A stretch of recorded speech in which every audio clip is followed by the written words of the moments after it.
Karen Nakamura, nice to see you here at ThinkTech. It's great to have you aboard. Thank you for having me, Jay. We are so excited, Sharon and me. Sharon, say hi. Hi. Hi. Karen, Hi, Sharon. thanks for coming from You're your busy, welcome. busy schedule. So we're happy to have you. Thank you. So you're with the... Building Industry Association of okay, Hawaii. this is an important organization, It's been in existence for 55 years. 55 years, but you haven't been with it for all that time. Well, a lot of the time. Is that right? Yeah. Oh, my goodness gracious. So you could Yes, tell us go stories. way back. So the Building Industry Association is sort of it's a conglomeration of contractors and owners that build buildings Yes. around Hawaii, all over the state, yeah? Yes, and it also includes the surety companies, the banks, the insurance companies, everything that a builder would need to run his business. So you care about the people who build what? Buildings, including residential buildings and commercial buildings too? We build communities. We build And where you live. have built a lot of communities actually we over have. 50 years. And you Is have that just seen... home buildings or is that every No. just everything? It's now? everything. Okay. It's where people live and work and play. Ah, So very good. And learn. and learn. That's right. Yes, exactly. So we wanted to talk to you because, if you build buildings, all kinds of buildings, if you have built buildings and you're going forward now to build new buildings, you can tell us a lot about the quality of those buildings, especially as far as energy is concerned. Yes. And we want to know from you, the status of awareness in the industry on energy. It's an emerging technology, and it took 10 years, about 10 years, for the manufacturers to grab on to this new way of thinking. And so products are coming out that are more sustainable and built with less toxins, and that will be easier to maintain and last longer. Now the trend is focused on the worker, green jobs. And so it really takes us back to the first generation builder, when everything they were building with, they took care of. They took care of not wasting materials.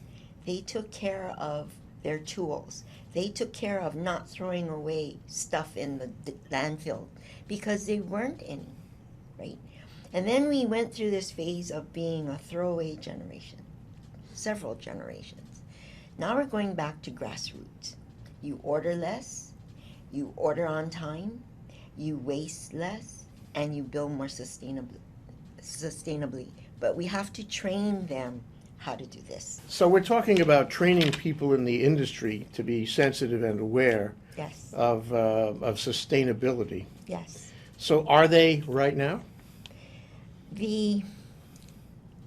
We're going to the grassroots, so the worker in the field needs to be trained to recognize, first of all, it's an attitude thing, that you want to do it because it's good for everybody. And second, you have to think about what you're doing and how you're doing it. And that being said, it goes from the worker that is a helper all the way to the journey worker. And now contractors are being trained to document all the practices that will be implemented in this learning process. Because now we recycle, we reclaim, and we reuse. This isn't a matter of law, though. This isn't a matter of any state statute or regulation coming down. This is a matter of best practices, right? This is No. a matter of professionalism. Well, it started about 10 years ago where the military had a mandate. It was a presidential mandate that buildings shall be built green and communities shall be built green on the basis as much as they could afford to. Okay. Last year, the state legislature passed a law that said all public works buildings of the state shall be built to the silver LEED level. And there are many different green building programs. LEED is one, and it's out by the USGBC. It's a prominent one because they've been marketing it very well. Um, the counties now have to build to the silver level. So what government actually enables is the training of the workforce working on public works projects to learn how to build green. So is the government giving any money for that training? Well, when you bid it, it's still lowest bid, Okay. right? But there are practices that you have to implement. So they've actually imposed greater obligations Yes. on the same system without providing additional funding. But let me take a moment and go to let's fly to Kaneohe now for a minute. Because, Sharon and I had a wonderful experience with a guy named Will Boudra, I don't know if you know him, who does work who supervises Forest City, the big contractor in Yes. Kaneohe and other military bases. So can you tell the story, Sharon? Well, I think that part of what he's doing, he says, is on the bases where they have contracts, big contracts, and it goes for long term. Yes. And he has put in a whole energy efficient building, and now they're moving into zero carbon footprint by putting PVs on the roof. And it's a long term, so they not only build, but they manage it so that they really do look at energy efficiency. So we're looking at why can they do it there and not spill over into the rest of the community, so all of us can have the benefit of building more efficiently, building green.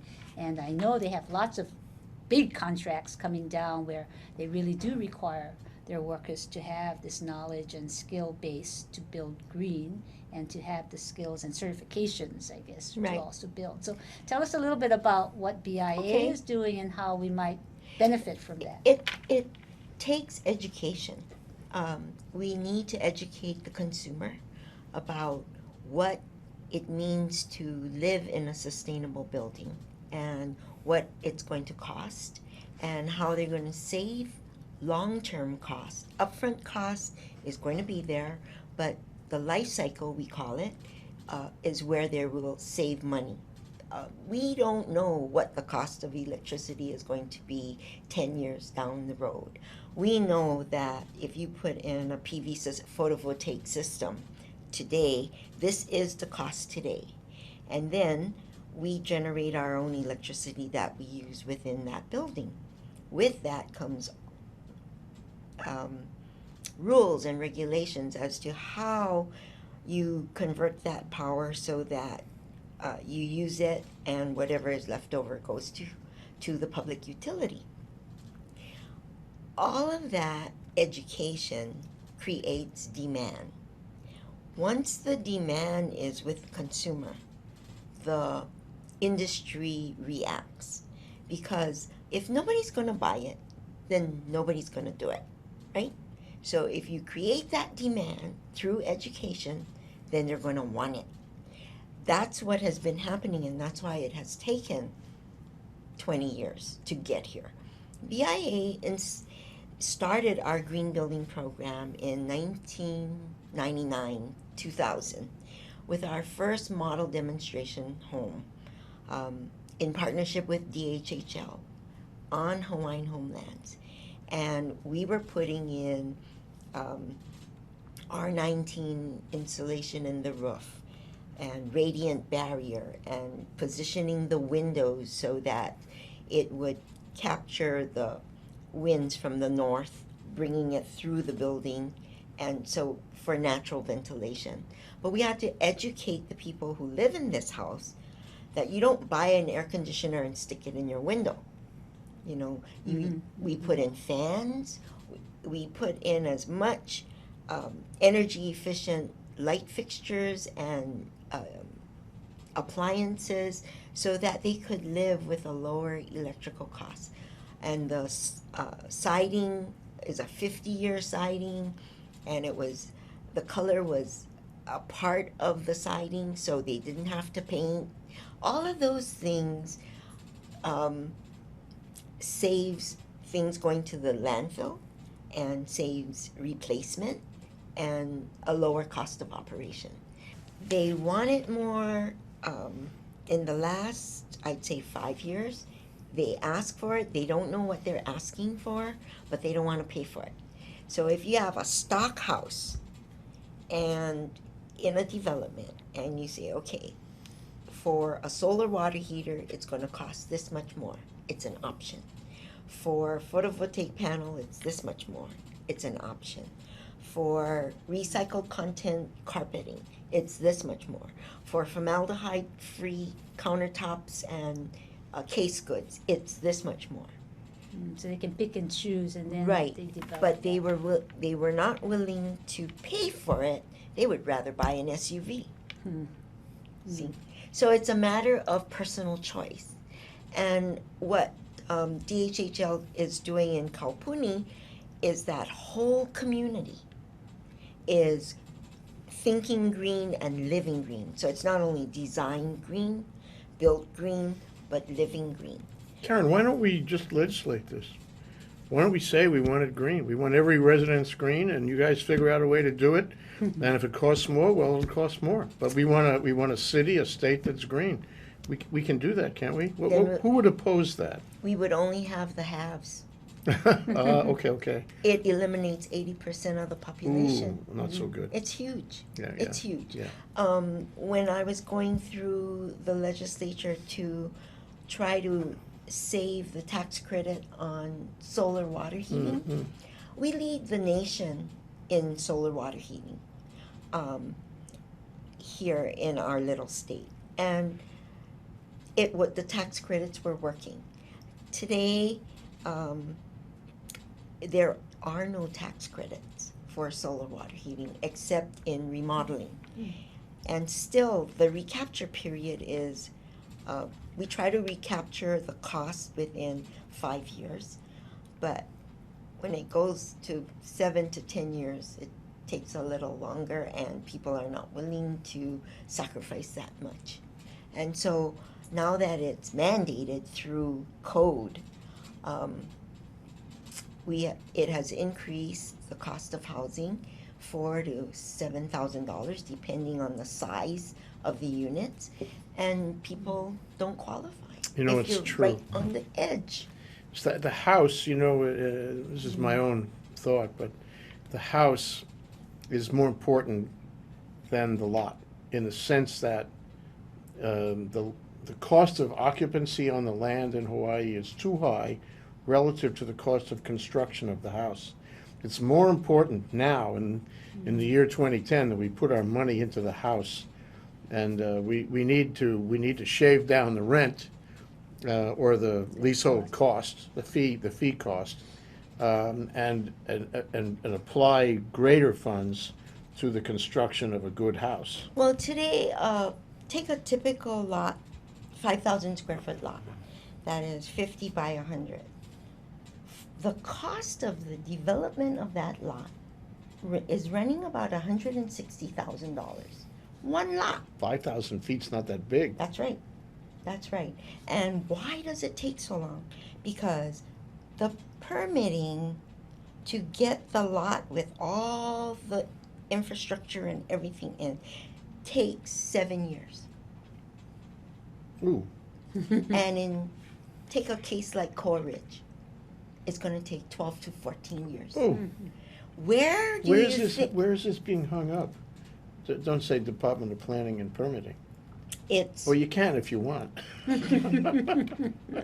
it's all of the, I think, 27 or 30 permits that we have to go through to convert raw land into housing and urban development. I mean, You know, time is money. If it takes a lot of time, it's going to cost more money. right. And that's too many permits, and it's too long, and it's too much. And we're working on looking at the EIS laws, and because it was formed right after statehood,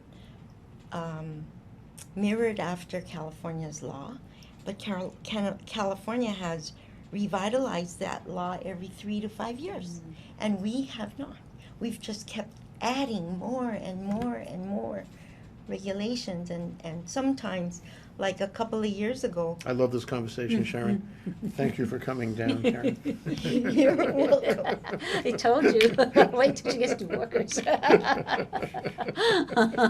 You're on the exact same path that we are, yeah?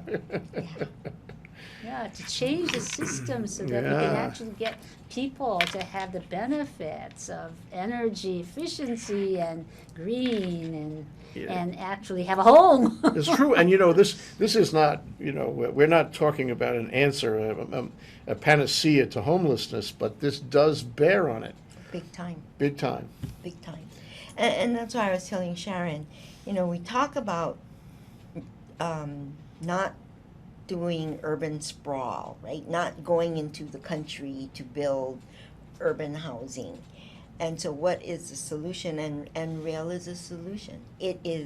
We're not talking about transportation. We're talking about bringing new money into the state to build up all the low-lying areas along that train line, so that we can have more affordable housing. We can have communities with shops, like you see. Communities, the magic word, Communities. yeah. Right, for a better quality of life. I remember, this is a segue, but I remember years ago, I had Cheryl Sung on my radio program. Cheryl Sung was the director of transportation services for the city. Yes. And I said, what is the magic move, to improve the traffic and all that? And she said, community. You have to have small communities, kind of like the way we used to. If you think of Cam Highway going west, we had a little town every so often, and each town was a community. And that means that if you want a shoemaker, you can find a shoemaker in your town. Yes. You don't have to travel 20 miles and so forth. And so we need to get back to that somehow in the way of city planning. And I'm sure that you guys think about that exact kind of thing. That trend started 10 years ago, and it takes a long time to move in another direction. And when you look at the layout of Kaimuki, of Manoa, of Kalihi, it was all about community, Yeah. And we got away from that. Yeah. And so towns are now focusing and being built like that across the nation. It's a good thing. Finally we figure it out, The problem is that if you go for any length of time without planning, and if you plan in unplanned vast tracts of land, it takes a long time to undo the mistake. Yeah. Because that's carved in concrete. Well, when you look from, say, Kaimuki to Aiea, and you look from the mountains to the oceans, and you see all the low single-family dwelling homes and tracts, and if you can build communities where you have open space but density, that will work along a train line, then you don't need cars, and everything you get to within minutes on the rail.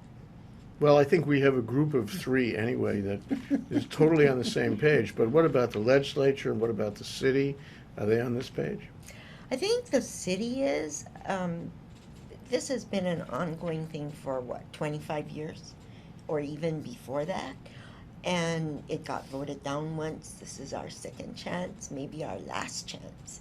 But it's not gonna happen overnight as far as building it, because H1 took 30 years, Kalanianaole took 35 years, H3 took 30 years. I mean, We can't wait. we can't wait. We can't wait. We can't No, do that. but we're thinking for 50 years down the road, what will life be in Hawaii, Yeah. on Oahu be like? Right.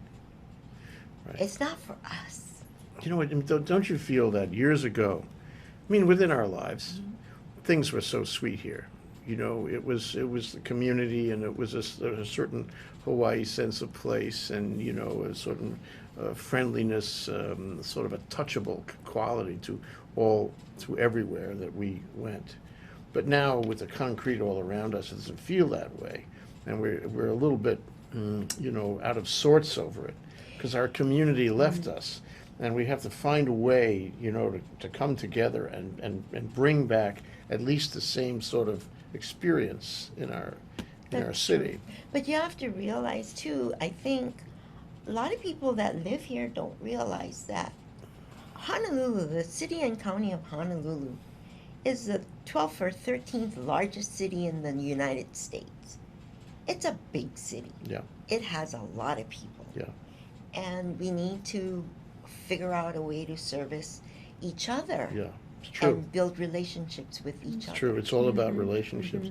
Just as an object for discussion, in the past 10 years, the city has permitted somehow something close to 20,000 condominium units in very tall buildings around Kaka'ako. Yes. And it hasn't left a lot of room for parks or, public places. And you say to yourself, gee, when is that going to get turned around? Probably never, because that's what happened. That is now the new model in the core of the city, close to the water. And I wonder if there's a model going to emerge out of that, which I consider a mistake, so that we do have this live, work, learn, and play, ethic for further development. Is this happening? Are there people who are advocating that? Yes, there's a plan that has been out there that has walking parks and from the ocean all the way through Kaka'ako with among the high rises where families can come and picnic and play all within that whole area.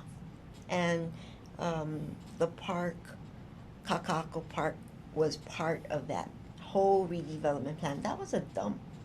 Yeah, I remember. I don't remember the beginning of it, but I know that Kaka'ako Makai was a dump for sure. People lived there, but it was not the best neighborhood in the city. No, and so as the infrastructure gets redeveloped, and that's what's going to happen with the rail. All the infrastructure, the aging infrastructure, will get rebuilt. And it's going to be done by the developer of whatever station is along that line. Yeah, aside from all the arguments pro and con rail, the interesting thing about rail, and it just dawned on me from talking with you here now, is that rail requires us to take a look at these issues. Yes. We have to do it in order to get through the project. Yes. And that's a positive, actually. It's a positive. It's a flip side positive, but it's a positive. Because it makes you look at what is the capacity with the density. And with all the new materials and the new technology today, we need to upgrade our city. Yeah, so that comes back to the original point now. Yes. We want to have quality buildings. We want to have Yes. buildings that are as good as anywhere in the world. Yes. We certainly don't want them to be at the low end. We want them to be at least at the high end, in the top tier, not the bottom tier. And that means sensitivity by architects and engineers. It means sensitivity by developers and owners, and certainly it means sensitivity by contractors and workers and unions who Yes. are all involved in all of this. And the learning of how to do this work is very tedious. It's very detailed. And we are experiencing the building that we just built in Waipahu for the Construction Training Center of the Well, you Pacific. built a building for training? Yes. The whole building was built for training? Yes. The What a great whole idea. building. There's a photo that you have right there.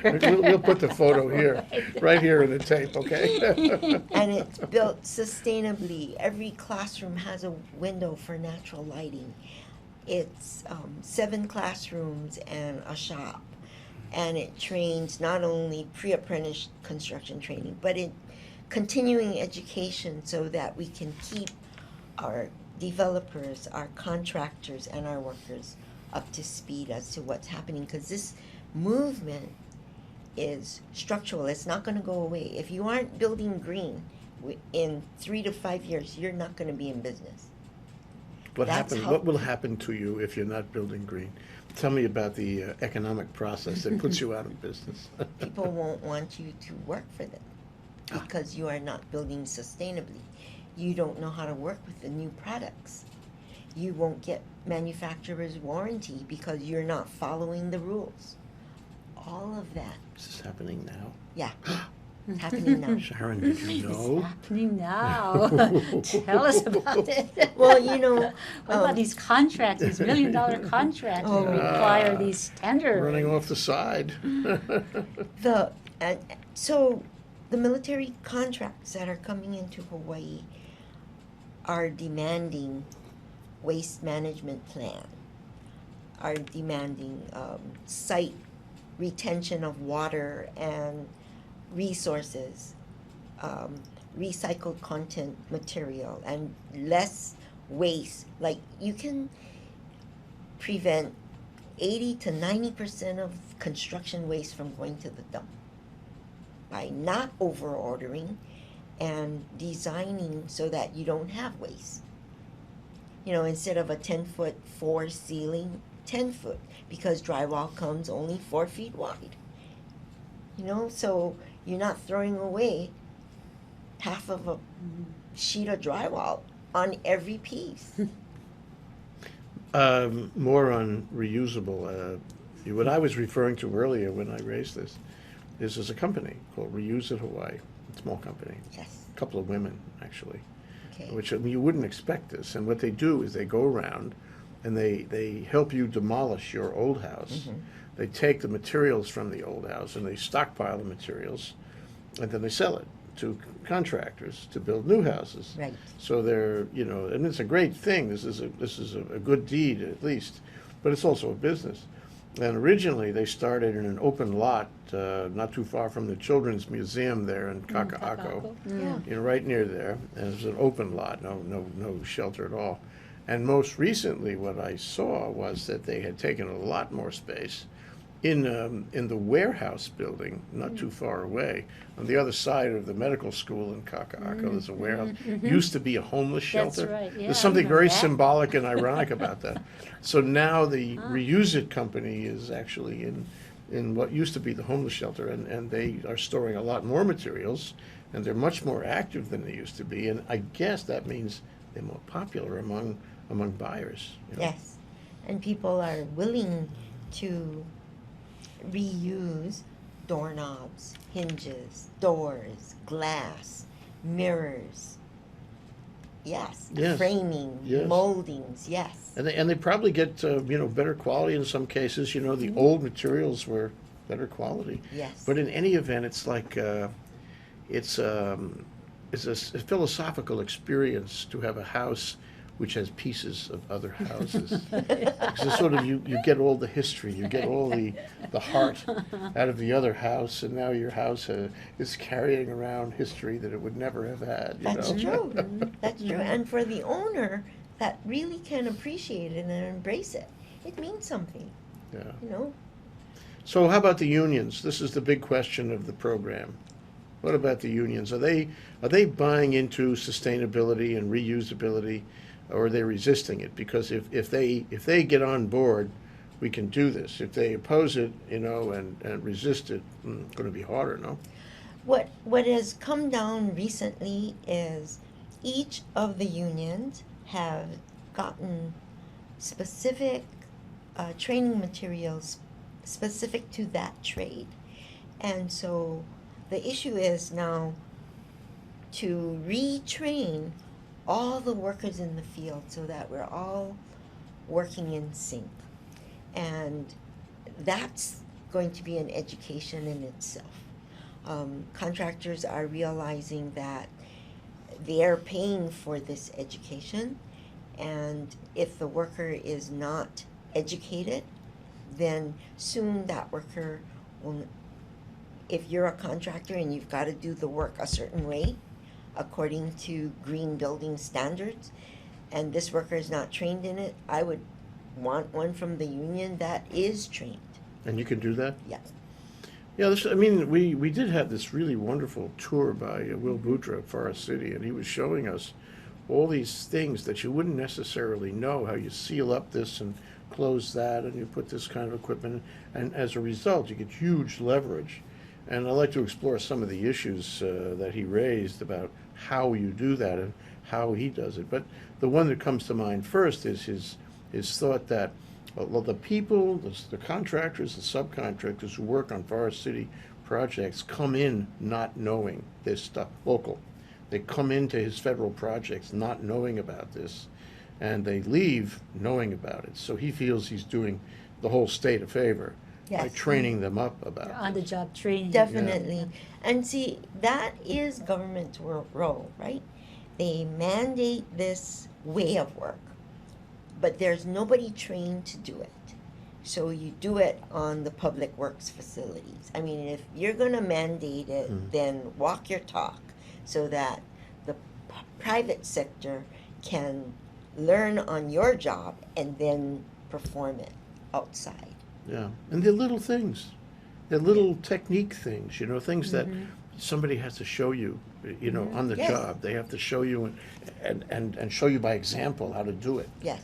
And you seal this up with you, and all that. But it goes from the laborer in the field and how that laborer puts up the dust screen and how that laborer trenches for piping and the foundation and what do they do with the stuff that they take out and do they reuse it later. And so the contractor organizes the field. And you say, okay, if you're taking it out of this part of the lot, put it over here because we're going to use it to fill this part up. And it's a thought process and an attitude. Yeah. And it's showing them they've been doing this for years, right? 30 years. And now you're going to say, okay, there's a methodology to this madness. If you think a little bit, then we don't have to throw it in the dump. Yeah. It takes me back to the early days of my law practice. Those were the days that Makiki was getting built. It was growing like a mushroom, Yes. and it was not too long after statehood. And the notion was that here we have a community that needs to be built, and we don't have a workforce that knows how to build buildings. So we sort of figure it out on the job. We do it by sheer force of will, and when everybody comes in. Oh, you can make money, in construction. Let's everybody go into construction. Let's build condominiums left and right. But there were very few standards, and a lot of it was sloppy. And I mean, both legally and physically, I have to add. And the rabbit warren of streets up in that neighborhood. This is an example of the attitude. But what happened, I think, is that we developed a construction industry that was built on the notion of you can walk in the door and figure it out without a lot of training. You can walk in the door and clap this thing together and it'll stand up and won't fall down. That'll be good enough. I don't think we were all that careful in those days, and I think that that sort of perpetuated a culture point in the way the industry works. And you've been working against that. You've been trying to raise the bar all these years. Well, in the old days, we did have master craftsmen. That's true, you did. That's true. But not that many. Right. And, for example, all the stone cutting of the Bishop Museum and all of those buildings, we imported stone cutters from Europe, and they trained the locals to look at a stone, figure it out, put the tool, tap it, and the stone cracked perfectly. My husband's grandfather was one of those. He learned how to crack stone. He was part of building the Hanauma Bay Wall. My grandfather learned the technique of putting up cheesecloth and newspaper for smooth walls over rough sawn lumber so that you could have enameled walls with murals, and they hid all the nails with the wainscoting and the crown molding, and so they had to learn that technique, but they learned it all. They weren't pigeonholed into you only learn this and you can only do this, which is today it's an impediment, or why things cost a lot more too, because we went into what we call production building. where you got to build it fast and you've got to build it good. So you specialize only in this. And when some of our larger framing contractors that wanted to learn how to build with steel, they went to the mainland. They took their whole crew, lived up there for 2 years to learn how to work with it, how to work with leather gloves because the steel cuts your hands. And they even thought about inventing tools in how to snip the steel. And now today, the studs come rolled. There's a whole improvement. We have a member, Tim Waite, who worked for the research center, the National Housing Research Center, who wrote the book for light gauge steel framing. He lives here, and he goes all around lecturing, and now he works for Simpson Strong Ties, but he is connected here. We lead the nation in light gauge steel framing. Interesting. In residential included. Yeah. Yes. But that takes off on a larger point, and that is that building materials have changed. And when Yes. building materials, and presumably for the better, and when they change, you have to follow the new technology. Yes. And that's a learning experience all in itself. Yes. And sometimes it's different, like using gloves for handling steel. You have to adapt to that. Yes. And you have to avoid the mistakes. And you can't just learn it on the job. Somebody has to show you how. That's right. And our industry is a hazardous industry. 40% of all the deaths that happen within a year happen to people with less than 1 year in the field. Interesting. Big What kind of percentage. deaths are we talking about? Construction deaths. You fall down, Fall something down, falls on you. falls on you, you get hit by something, all of those things. Because when you work on a construction site, you need to be trained about safety. You need to be trained about your body and the bodies around you and what you're doing that will impact them. And when you're not trained, accidents happen. So, do we have a sophisticated, competent workforce right now? Because I've always wondered, Hawaii, building in Hawaii, there's not much, you can say it's a big city and all that, but there's not that much construction that goes on a sustainable basis. There's waves of it, Yes. The money comes in, the need is presented, and so everybody runs down, and now they want to be a construction worker. And when that's done, well, they go do something else. No, they So- still stay in construction, Do they? but they're working, On other kinds of projects. they're they're working as handymen.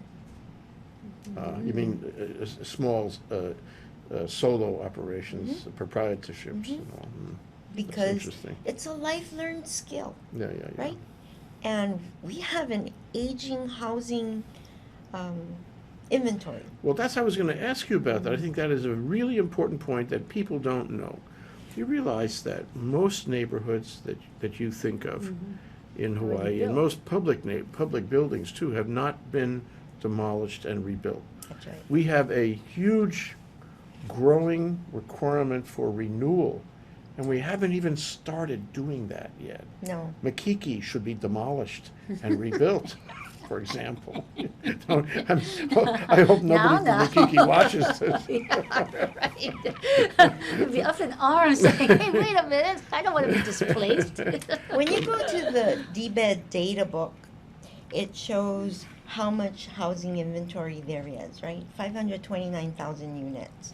And that's a combination of condos as well as single family as well as townhomes.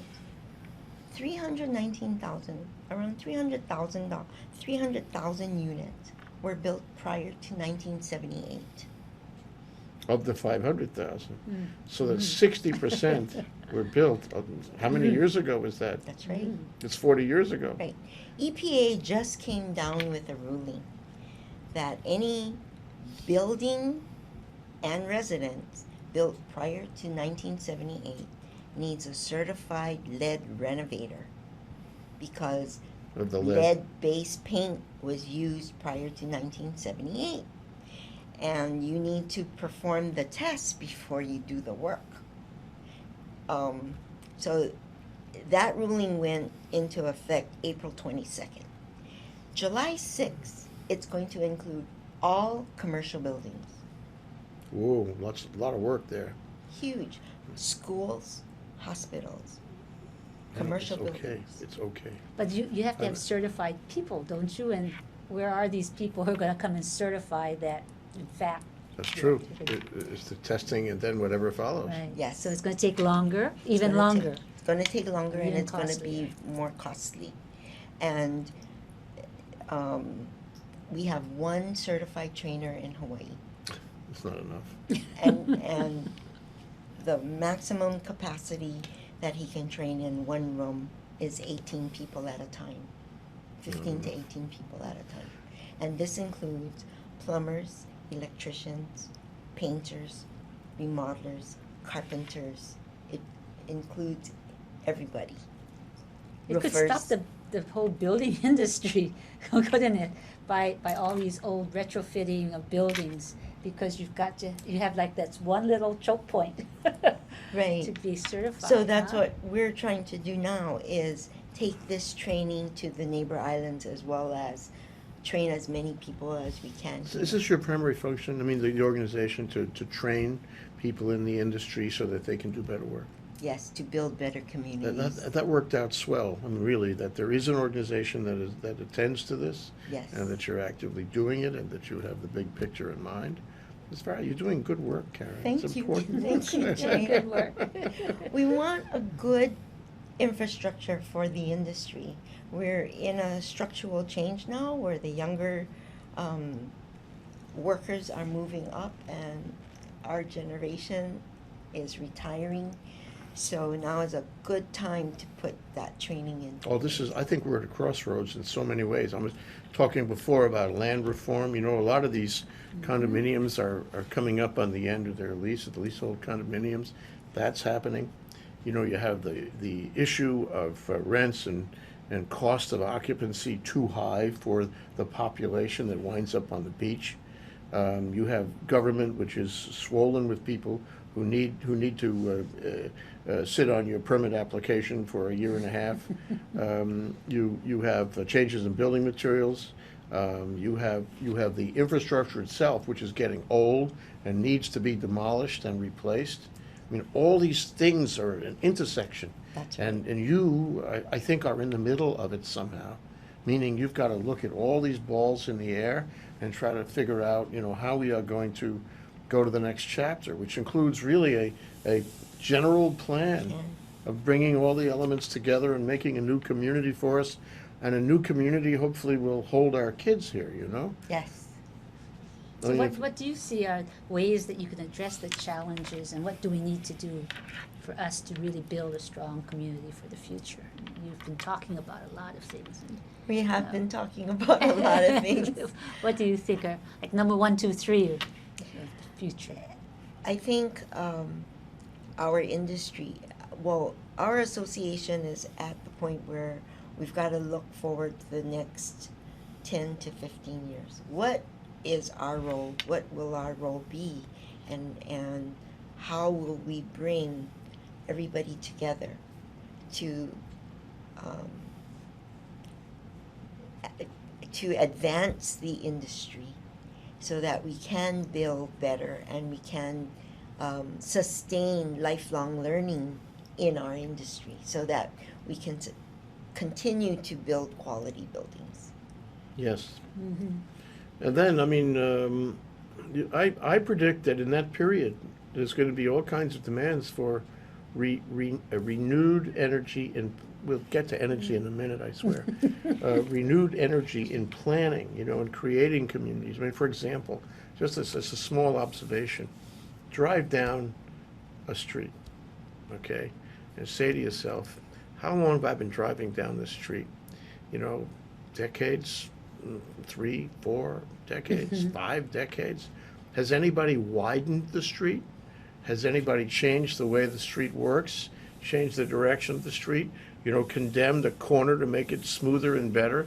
Opened it up? No, because we don't do that in Hawaii. You know, very few places they've actually done, what do you want to call it, renewal planning?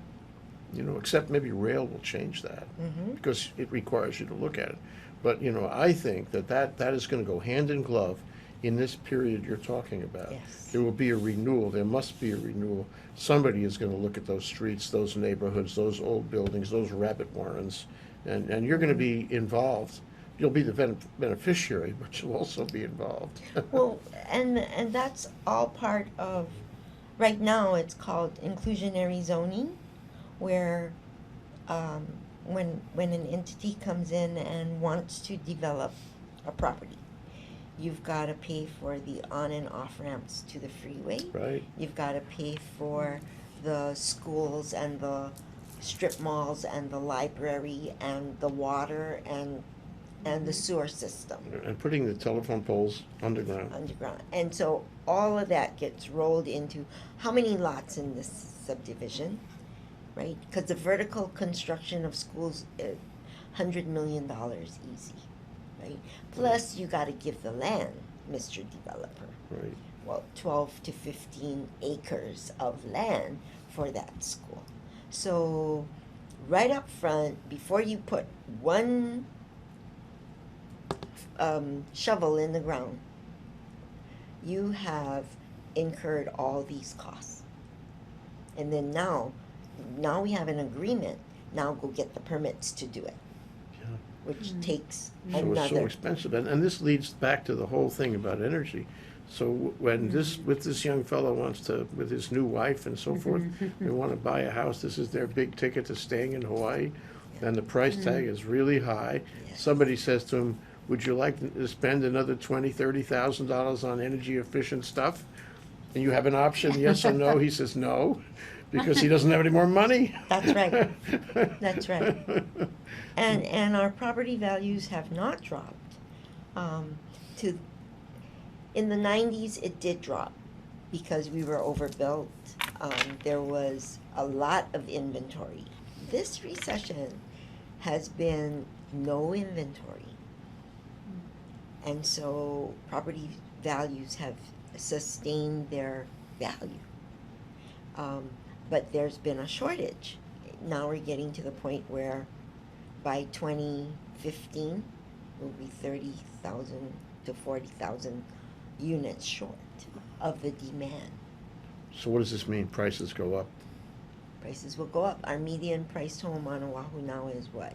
600,000, 590, around there. It's hard to get out of college or get into your first job and have that kind of money to buy a house. Yes, and I think that's why Hawaii has the most multi-generational housing, because if your grandparents or parents own something, then you can bring your income and build bigger and live together. So sometimes there's 3-4 generations in that home. So if you take all of that and put it together, what you get is, other pressures on the new homeowner. You get pressures that are not necessarily related to energy. And Sharon is going to be asking, I'll bet you $5 she asks this question in a minute. Don't we need, legislation or regulation to incentivize those kids to spend that extra money? Just as Forest City needs to have ways to lay the money out in advance early, so that they can build sustainable houses now, not 20 years from now. The key is incentivize, not mandate. Yes, okay, okay. Okay, so if you can incentivize, for example, some cities are giving tax credits if you do this, and some cities are saying, okay, if you're building a green home, the plans and permits will get first priority and your permit will be issued immediately. From your lips to God's ears. So that's an incentive to put some of this in there. And if it's going to be saving you operational costs, then that savings can go to pay for the upfront costs or the life cycle costs. So it's a catch-22, and what we have done is we have eliminated the incentives. That's what we have done. This is not a good thing. No. And then we've mandated it. And so if it's a matter of eating or finding some place to live that you cannot afford, we're creating, haves can afford it. Have-nots cannot. So they're doing social damage that way. Yeah. And when you do social damage, everyone suffers, and kids don't stay here. Yes. That's the problem. So you're doing very, as I said before, you're doing very important work. So if you had a message that you could give, to the government today, they're right out there. They're right out there. What would you say to them? I'd say they have to involve community in these discussions and take real life experiences. Many of our legislators don't have real life experiences. They have not earned their own pay. They have not created a job where they have to pay somebody. Mm. So they don't know what businesses go through. So they pass all these laws that impact business, and they're killing us. They're killing us. We had 11,000 licensed contractors in 1991. On Oahu, we have 6,000. Right. So Yeah. those that we lost haven't come back. You sure? And it's Sure. really tough to be a startup company here Yes, absolutely. because you have so many regulations that impose fees and taxes, and our laws punish those who do it legitimately. Take unlicensed contracting, for example. The licensed contractor gets dinged for everything that is on the law books. The unlicensed contractor, you gotta Doesn't- catch him. Right, And if you catch him, you gotta prove it. right. But he manages to have a very rich market That's right. because people hire him all the time. Yes. So it's really difficult for the legitimate contractors to compete in a down economy for jobs because they're getting beat by 50% or more. So I know this is something maybe requires a lot of thought, but what do you suggest to the government over there? There's one law on the books that perpetuates unlicensed contracting, and that is the owner-builder permit. In the state law, it allows an owner-builder to take out a permit to build their residence. And it's a good law, but people have abused it. We have people who are now doing commercial buildings or rehab under this owner-builder law, and they're not getting hit. And that would have been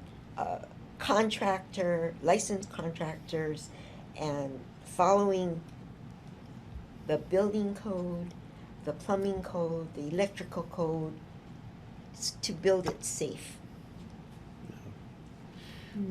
So, Just one question on the energy part, because that's so important, because you're saving the life cycle cost, so you're saving long-term Yes. the cost of the electricity, the cost of weatherizing the home and everything. So if you put that, and that cost is high up front, plus you have to have quality standards, and people aren't gonna pay for it. How do you suppose that can be, whether it's government incentives, or it's some way of paying it as you go, or some programs that you might know of nationally that we could look at here, so that we can actually start even retrofitting buildings, so that we can build safer, more quality buildings, but at costs that people can afford? What might be some of the challenges and suggestions you might have that we can at least start looking at and working toward? I think time is a big cost factor, so streamline the permitting process in whether it's looking at raw land, like today we had a question about prime agricultural land that's been fallow for 30 years, right? but it's it's zoned prime agricultural lands, because urban lands were taxed at such a higher rate that anybody who had land would rather have it in agricultural land even if they weren't working it. And you look at our population today, how many of our young children are going to become farmers? No, they're trying to increase They're that trying number. to, we're working, Sharon and I are working on it, actually. That's right. And yes, USDA did come out with some loans, microloans or grants specifically targeted to farmers to go in and retrofit their businesses to become more sustainable, to become more energy efficient. And we're trying to figure out, okay, how do we do this? How do we bring that money in? And it's through several avenues from the Department of Energy, and you need an energy rater, and so we're working on that. But it's So you're talking about grants to put together programs. to for put helping together people. programs to train them. Yes. Let me tell you, I think we're out of time. Okay. Oh, We're just about out of time. But Karen, this has been a great discussion. Thank I want to do it again. Put us on your calendar. We're coming back. Okay. We'd love to have you back. Thank and you you. can even talk Okay. about all the training you're putting on Oh, the great yes. things she's doing. So. We're coming out with a model prototype home, and it's to train the worker in the practices of green building, from the laborer all the way up to the journey worker. You should and come then- to that. Yeah. Can we bring a camera out? We'll take Oh, a look. yes, I want to yes. see that building you built. Yeah. Oh, please Yeah. come out. So when is Yes. that? When is happening? The labor to the journey level. We will be breaking ground. The blessing is on July 8th, and we will be breaking ground soon after July 8th. Okay, because we're Okay. roving We'll camera. come and see you. Yes, please do. Thank you, Karen. Karen Nakamura. Very nice Thank to you meet so you. much. Yes, Thank you. thank you. Thank you, Sharon. Sharon Thank you. Miyashiro, you guys are terrific. You must be related. At least you're philosophically related. Yeah. We're going to build communities. Yes, absolutely. Thank you. Thank you. I didn't even know you existed here. We have fun. Great. Good. Thanks, Karen. Thanks You're so welcome. much. Thank you. Aloha. Aloha.